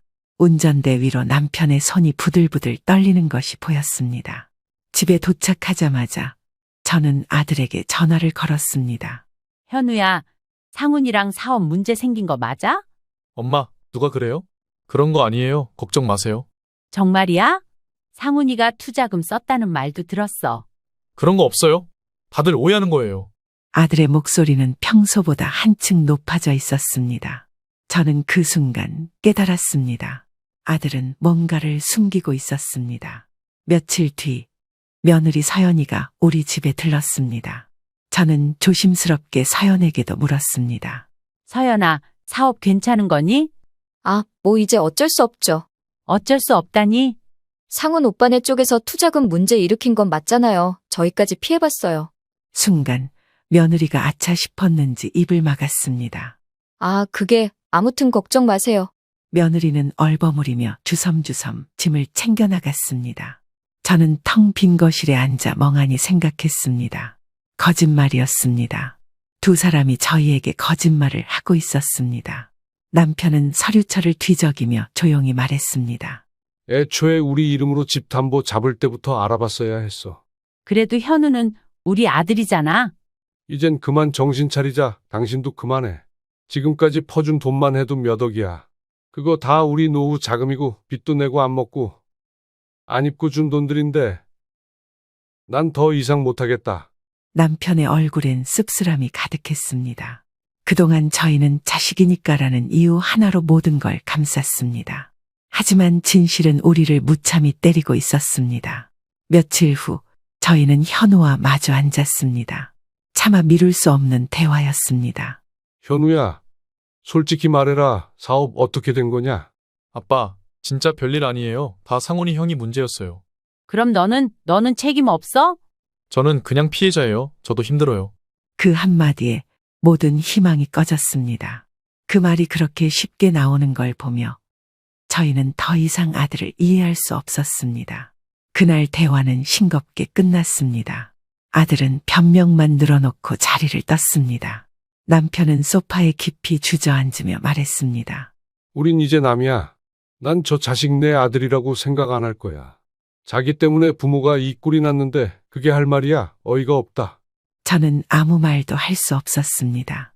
눈물만이 한참 동안 제 얼굴을 타고 흘렀습니다. 며칠 동안 밤에 잠을 이루지 못했습니다. 베개를 베고 누우면 온갖 후회와 자책이 밀려들었습니다. 내가 너무 많이 줬나? 아니야. 그냥 현우가 달라진 거야. 그냥 당신도 이제 맘 편히 생각해. 내 자식 아니다 생각하고 우리만 생각하고 살자고. 그러면 그만이야.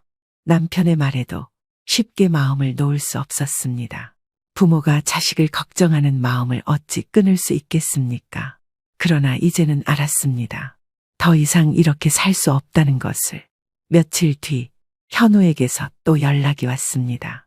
엄마, 아빠, 이번에 급하게 1,000만 원만 필요해요. 딱 한 번만 부탁드려요. 무슨 일인데?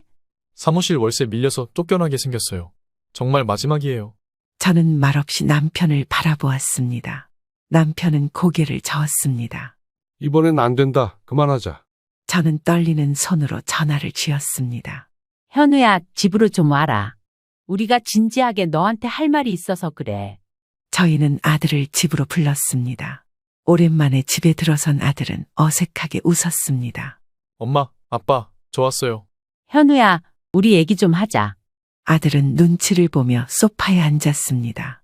이제 더는 지원 못하겠다. 남편이 단호한 태도로 말하자 아들은 당황한 듯 했습니다. 갑자기 왜요?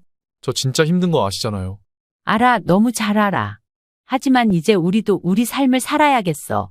아니, 그래도 1,000만 원이면 되는데. 한 푼도 안 된다.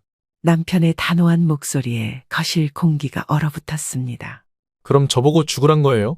현우야, 그건 네가 알아서 해야 할 일이야. 지금까지 우리가 많이 도와준 건 사실이잖니. 엄마, 아빠도 너무하네. 그동안 그렇게 도와주더니. 그동안 우리가 도운 건 네가 스스로 일어설 줄 알았기 때문이다. 그런데 넌 계속 기대기만 하잖아. 저도 노력했어요. 노력하는 건 알지만 결과를 책임지는 것도 너 몫이야. 아들의 목소리는 점점 높아졌고 저희 부부는 그저 묵묵히 앉아 있었습니다. 현우야, 이 집도 이제 정리할 거다. 남은 빚 갚아야 하니까. 네가 당장 갚을 거 아니면 더 이상 돈 달라는 소리 하지 마. 엄마 아빠도 노후를 살아야 하지 않겠니? 가뜩이나 네 엄마 허리도 안 좋은데 계속 일해서 돈 모아서 너한테 다 해다 바치고. 언제까지 그래야 하는 거냐? 뭐라고요? 그럼 엄마 아빠는 어디서 살아요? 그리고 지금 이게 다 제 탓이라고 하시는 것 같은데 아버지도 사업해보셔서 아시잖아요. 사업이라는 게 원래? 어쨌든 작은 전셋집으로 옮길 거야. 그게 현실이니까. 진짜 너무하시네요. 너무한 건 네가 먼저였어. 아들은 아무 말도 못하고 주먹을 움켜쥔 채 자리에서 일어났습니다. 알겠어요. 알아서 할게요. 문을 쾅 닫고 나가는 아들의 뒷모습을 보며 저는 다시는 돌아오지 않을 다리를 건넜음을 실감했습니다. 아들이 떠난 뒤 거실은 깊은 정적에 잠겼습니다. 여보, 정말 괜찮을까? 괜찮을 리 없지. 그래도 해야 해. 저는 조용히 고개를 끄덕였습니다. 저희는 너무 늦었지만 이제라도 우리 인생을 되찾아야 했습니다. 며칠 후 저희는 집을 팔기 위한 절차를 시작했습니다. 은행과 상의하고 부동산 중개인과 상담했습니다. 그래도 이 집 현우 어릴 때 뛰어놀던 곳인데 아쉽다. 추억만 남기자. 이제는 현실을 직시하고 살아가야 하니까. 우리만 생각해. 남편의 말에 저는 또 한 번 울컥했지만 눈물을 꾹 참았습니다. 밤늦게까지 서류 작업을 마친 뒤 저희는 따뜻한 차를 한 잔 마시며 조용히 앉아 있었습니다. 현우가 우리를 원망할까? 원망하겠지. 하지만 그건 걔 문제야. 그래도 현우가 언젠가 이해할까? 모르겠다. 하지만 이제 우리는 우리가 살아야 해. 남편은 담담하게 말했습니다. 그리고 저도 마음속으로 다짐했습니다. 남은 삶은 이제 우리 둘을 위해 살기로. 현우가 집을 나간 뒤 저희는 서로에게 아무 말도 하지 않았습니다. 남편은 묵묵히 일을 나가고 저는 혼자 집을 지키며 시간을 보냈습니다. 그리고 예상보다 일찍 그날은 찾아왔습니다. 휴대폰이 울렸습니다. 화면에는 현우라는 이름이 떠 있었습니다. 한참을 망설이다가 전화를 받았습니다. 여보세요? 엄마, 아직 생각 바뀌신 거 아니죠? 응, 바뀌지 않았어. 엄마, 아빠 진짜 너무해요. 나 이렇게 만들 거면 왜 키웠어요? 현우야, 네 인생은 네가 책임져야 해. 아들의 목소리는 분노로 떨리고 있었습니다. 그렇게 통화를 끊고 저는 한참을 생각했습니다. 왜 이런 소리를 들어야 하나? 왜 이런 상황이 된 걸까? 모든 것이 제가 잘못해 생긴 일인 것 같았습니다. 그리고 현우는 며칠 뒤 저희 집에 다시 찾아왔습니다. 거칠게 현관문을 열고 들어선 아들은 곧바로 따졌습니다. 엄마, 아빠가 이렇게 나 몰라라 하면 저는 진짜 끝장이에요. 그럼 네가 알아서 일어서야지. 우리는 더 이상 돈줄 아니다. 부모면 끝까지 책임져야 하는 거 아니에요? 부모가 자식을 책임지는 건 어린 시절까지야. 넌 이제 30이 넘었잖아. 그런 말 너무 잔인해요. 아들의 얼굴이 일그러졌습니다. 솔직히 말해서 제가 이렇게 된 건 다 부모 탓이에요. 순간 심장이 내려앉는 것 같았습니다. 뭐라고? 어릴 때부터 다 해주니까 당연한 줄 알았어요. 근데 이제 와서 손대면 어쩌라는 거예요? 현우야, 우리가 잘못한 건 맞아. 하지만 그걸 핑계로 살진 마라. 핑계 아니에요. 진짜로 엄마 아빠가 이렇게 만들었어요. 그 말을 듣는 순간 저는 무너지는 심정을 애써 다잡았습니다. 그래, 다 우리가 잘못했다 치자. 근데 네 인생은 네 책임이야. 왜 이제 와서 그래요? 책임질 거면 끝까지 책임지시지. 책임지고 싶어도 이젠 못한다. 네가 우리를 등쳐먹은 것도 모자라 죄책감까지 주려고 하냐? 우리 할 일은 다 했다. 오히려 네가 고마워해야지. 그걸 당연하게 여기면 안 되는 거야. 같은 말 되풀이하는 것도 힘드니까 그런 줄 알고 이제 그만 가. 도움은 바라지도 말고. 남편은 씁쓸한 표정으로 소파에 주저앉았습니다. 저는 말없이 아들을 바라보았습니다. 그 눈빛 속에는 더 이상 기대도 사랑도 남아있지 않았습니다. 그때 며느리가 집으로 들어왔습니다. 어머님, 아버님, 저희도 진짜 힘들어요. 그래도 가족인데 이렇게 손절하시는 거 너무해요. 서연아, 우리도 가족이야. 우리도 인간이야. 어머님, 아버님 없으면 저희 정말 길거리에 나앉아요. 그럼 나가서 일해라. 세상 사람들 다 그렇게 산다. 며느리는 눈물을 글썽이며 현우를 바라봤습니다. 그러나 저희는 더 이상 흔들리지 않았습니다. 현우야, 서연아. 이 집 정리하면 우리도 작은 데로 옮길 거다. 더 이상 기대하지 마라. 정말 끝낼 거예요? 그래, 오늘부로 끝이다. 아버님, 어머님. 앞으로 니들 문제는 니들이 해결해라. 우리 인생은 우리 몫이야. 그 말과 함께 저희는 등을 돌렸습니다. 아들의 울먹이는 소리가 뒤에서 들렸지만 저는 마음을 다잡고 걸어 나왔습니다. 밖으로 나와 벤치에 앉았습니다. 찬바람이 뺨을 스쳤지만 오히려 마음은 차분했습니다. 정말 괜찮을까? 이게 옳은 거야. 그래도 내 자식인데. 부모 인생도 소중해. 이제 그걸 지킬 때야. 저는 남편의 말을 들으며 천천히 고개를 끄덕였습니다. 그날 이후 저희는 더 이상 현우에게 연락하지 않았습니다. 현우도 연락을 해오지 않았습니다. 텅 빈 집에서 남편과 둘이 마주 앉아 저희는 처음으로 우리만의 삶을 이야기했습니다. 나 꽃꽂이 배우고 싶어. 그래, 해. 나도 낚시 다시 시작할까 한다. 저희는 그렇게 조금씩 스스로 살아가는 법을 배우기로 했습니다. 그날도 평범한 오후였습니다. 창문 너머로 부드러운 햇살이 쏟아지는 평온한 오후. 그런데 전화 한 통이 모든 걸 집어삼켰습니다. 김현희 고객님 맞으시죠? 담보대출 연체가 장기화되어 부동산 경매 절차가 진행됩니다. 저는 순간 귀를 의심했습니다. 경매요? 무슨 말씀이세요? 아직도 시간이 남은 거 아니었나요? 이미 여러 차례 안내드렸습니다. 기한 내 변제가 되지 않아 불가피한 절차입니다. 몸에서 힘이 빠져 주저앉을 뻔했습니다. 저녁이 되어 퇴근한 남편에게 사실을 알렸습니다. 여보, 우리 집 경매 들어간대. 그래, 올게 왔네. 남편은 한참 동안 담배만 피우다가 조용히 입을 열었습니다. 이제 더 이상 버틸 돈도 없고 선택지도 없다. 우리가 이 집을 이렇게 놓게 될 줄은 몰랐어. 그래도 다행인 건 서로 원망하지 않는다는 거야. 저는 그 말에 울컥했지만 고개를 끄덕였습니다. 떨리는 손으로 아들에게 전화를 걸었습니다. 현우야, 집 경매 들어간다. 그래서요? 저보고 어쩌라고요? 넌 정말 이 집에서 자란 기억이 하나도 없니? 추억 가지고 사는 거 아니잖아요. 돈이 있어야 사는 거지. 그래, 네 말이 맞다. 그 말을 마지막으로 더 이상 통화해봤자 무의미하다는 것을 깨달은 저는 전화를 끊었습니다. 더 이상 기대도 미련도 없었습니다. 경매 통보 후 저희는 빠르게 집을 정리하기 시작했습니다. 30년 넘게 살았던 집이었습니다.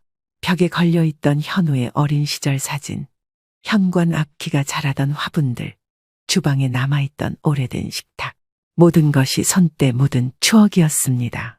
이건 버리지 말까? 연희야, 다 보내자. 다 보내고 우리도 새로 시작하자. 남편의 단호한 말에 저는 묵묵히 상자에 사진을 담았습니다. 저희가 새로 구한 곳은 오래된 다세대 주택의 반지하였습니다. 햇살이 잘 들지 않았지만 그래도 비를 피할 수 있는 곳이면 좋겠습니다. 좁긴 해도 둘이 살기엔 괜찮겠지? 그럼 우리 둘이면 충분하지. 저는 억지로 웃어 보였고 남편은 조용히 제 손을 잡았습니다. 이사를 하루 앞둔 날 현우가 집에 찾아왔습니다. 엄마, 아빠, 정말 이 집 포기하는 거예요? 응, 이미 정해진 일이야. 내가 좀 더 열심히 했으면 달라졌을까? 늦었어, 현우야. 이제는 너도 너 인생 살아야 해. 미안해요. 정말 미안해요. 그제 아들은 처음으로 고개를 숙였습니다. 하지만 이미 돌이킬 수 없는 시간들이 지나버린 뒤였습니다. 이삿날 아침, 저희는 마지막으로 집을 둘러보았습니다.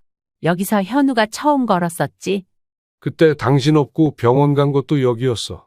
추억 하나하나가 주마등처럼 스쳐 지나갔습니다. 저는 마지막으로 문을 닫으며 조용히 속삭였습니다. 잘 있었어. 고마웠어. 새 집은 작았습니다. 곰팡이 자국이 군데군데 보였고 창밖으로는 사람들의 발목만 보였습니다. 하지만 저희는 다시 웃기로 했습니다. 이제부터는 우리 둘만 생각하자. 그래, 이젠 누구에게도 기대지 말자고. 밤늦게 침대에 누워 남편이 조용히 말했습니다. 현우한테 마지막으로 하고 싶은 말 있어? 없어. 그 애도 이제 자기 몫을 살아야 해. 그래, 우리도 우리 몫을 살자. 저는 천천히 눈을 감았습니다. 그리고 마음속으로 조용히 다짐했습니다. 다시는 내 모든 것을 걸지 않겠다고. 이삿짐이 대충 정리된 저녁, 저희는 좁은 거실에 나란히 앉았습니다. 햇살이 부족해 눅눅한 공기, 울퉁불퉁한 벽지, 거칠게 열린 작은 창문, 그 모든 게 우리를 환영하는 인사 같았습니다. 여기서부터 다시 시작하자. 응, 여기서부터. 남편과 손을 맞잡으며 조용히 웃었습니다. 예전 같았으면 거들떠보지도 않았을 일상이 이제는 하나하나 소중해졌습니다. 아침이면 같이 시장에 가서 채소를 사고 저녁이면 좁은 부엌에서 둘이 어깨를 부딪히며 밥을 지었습니다. 여보, 오늘 된장국 맛 좀 볼래? 너가 끓인 국은 무조건 맛있지. 서툰 칭찬에 피식 웃으며 국을 한 숟갈 떠먹였습니다. 남편은 근처 공구상에서 조립 일을 시작했습니다. 저는 동네 문화센터에서 놓인 대상 꽃꽂이 강좌를 열게 됐습니다. 처음엔 돈도 안 되는 일 같았지만 저희는 그 일을 통해 자존감을 회복했습니다. 오늘 하루 7시간 일했더니 팔이 빠질 것 같아. 나는 오늘 꽃 수업에서 할머니들한테 박수 받았어. 대단한데 우리 연희 인기 강사 다 됐네.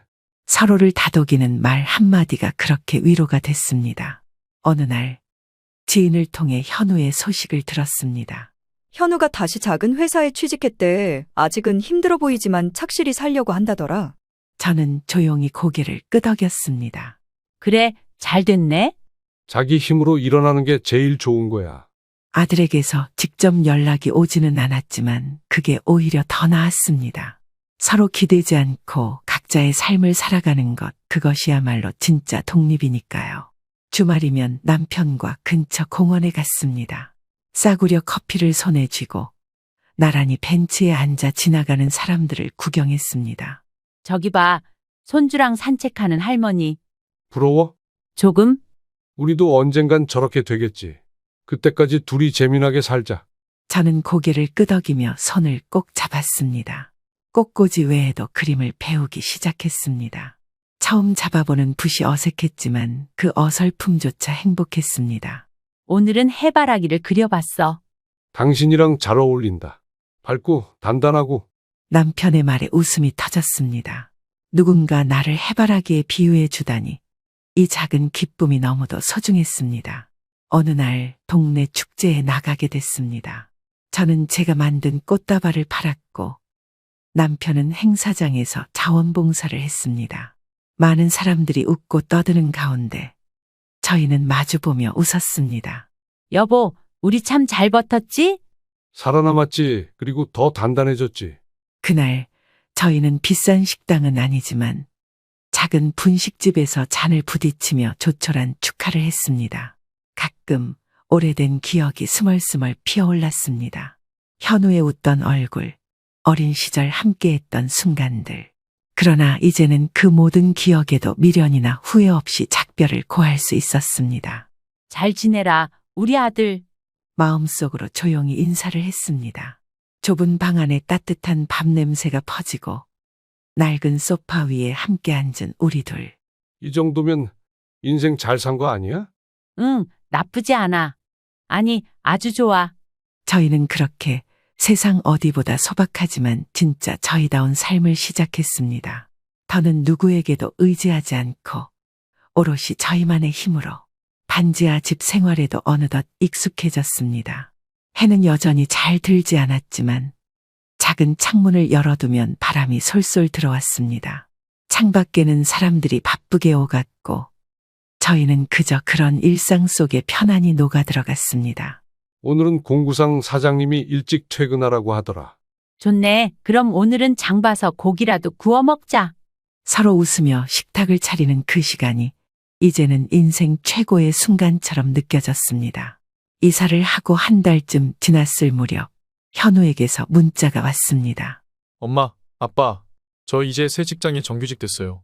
저는 문자를 한참 들여다보다가 조심스럽게 답장을 보냈습니다. 축하한다. 몸 건강히 잘 지내라. 짧은 문장이었지만 그 속엔 수많은 감정이 담겨 있었습니다. 남편도 무심한 척했지만 슬쩍 미소를 지었습니다. 그 녀석 그래도 사람 됐네. 저는 말없이 고개를 끄덕였습니다. 어느 일요일 오후 초인종이 울렸습니다. 문을 열자 현우가 서 있었습니다. 손에는 작은 케이크 상자가 들려 있었습니다. 엄마, 아빠, 시간 좀 괜찮으세요? 저희는 놀라면서도 조심스럽게 그를 드렸습니다. 작은 테이블에 셋이 둘러앉아 저희는 어색한 웃음을 나눴습니다. 현우가 케이크 상자를 열며 말했습니다. 별건 아니지만 그냥 감사 인사하고 싶었어요. 고맙다. 현우야, 이렇게 찾아와줘서. 사실 엄마 아빠한테 너무 많은 걸 받았는데 그걸 당연하게 생각했던 것 같아요. 늦었지만 알았다면 된 거다. 이젠 진짜 혼자서 살아보려고요. 부모님 힘 빌리지 않고. 그 말에 저희는 말없이 고개를 끄덕였습니다. 더 이상 과거를 꺼낼 필요는 없었습니다. 조심스럽게 건넨 대화 속에서 조금씩 굳었던 마음이 풀어졌습니다. 다시는 엄마 아빠 힘들게 하지 않을게요. 그래, 그 약속만 지켜줘라. 그리고 가끔 얼굴이나 보여라. 그거면 충분하다. 현우는 부끄럽게 웃었습니다. 어쩌면 저희 가족은 이렇게 천천히 다시 이어질지도 몰랐습니다. 오랜만에 셋이서 저녁을 차려 먹었습니다. 삼겹살을 굽고 쌈을 싸고 소주 한 잔을 따라주는 그 소박한 시간. 현우야, 고기 더 구워줄까? 아니요, 제가 구울게요. 엄마는 앉아 계세요. 오, 현우 많이 컸네. 가벼운 농담에 웃음이 터졌습니다. 언젠가 저희가 바라던 평범한 가족의 모습이 늦게나마 찾아온 것 같았습니다. 식사를 마치고 현우는 조용히 일어섰습니다. 다음에 또 올게요. 그래, 몸 조심하고. 무리하지 말고 천천히 살아라. 서연이한테 안부도 전해주고. 문이 닫히고 난 뒤 남편과 저는 조용히 서로를 바라보았습니다. 이 정도면 충분하지? 그래, 이 정도면 참 고마운 거지. 욕심 없이 기대 없이 그저 서로의 안부를 묻는 것으로 충분했습니다. 세상은 여전히 변덕스럽고 사는 건 여전히 쉽지 않았습니다. 하지만 저희는 알게 됐습니다. 저희가 진정으로 원했던 건 아무것도 기대하지 않고 그저 하루하루 건강하게 살아가는 것이라는 걸. 창문 너머로 바람이 스쳤습니다. 저는 조용히 속삭였습니다. 고맙다. 나의 삶아. 그리고 다시 따뜻한 저녁을 준비하러 부엌으로 향했습니다. 오늘도 내일도 그렇게 살아가기로. 여러분들 오늘 이야기 어떠셨나요? 여러분들의 소중한 의견을 아래 댓글에 공유해 주세요.